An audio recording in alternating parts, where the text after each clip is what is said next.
How to find iPhone if lost and turned off. Hey guys, welcome back. In this quick video, I'm gonna show you how you can actually do some settings in your iPhones so that if it's lost and turned off, you will still be able to find it and check the last location. This is an important setting that you need to do if you have an iPhone. This will help you find your iPhone really easily. So for that, we have actually a default app and an option available within our iPhone. For that, we will have to go to our settings. Open up your settings on your iPhone and then you have to click on your Apple ID. It will open up your Apple ID for you, and here we have some of the important options such as iCloud, Media and Purchase, and then we have Find My. This is an app which is the default app by iPhone. So we have Find My. You're going to open this up, and now you have to make sure that this option is on, which is enable Find My iPhone. So you're going to select this one, and you can see you have to enable this option. It should be turned on.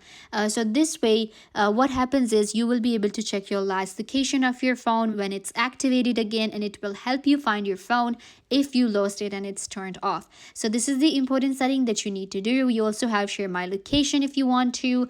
My location is going to be this device, but this is the most important setting here. Make sure to turn it on, and this way you will be able to find your lost iPhone. I hope that I was a big help. Don't forget to give this video a big thumbs up, leave a comment down below, turn on bell notification, and subscribe to YouTube channel.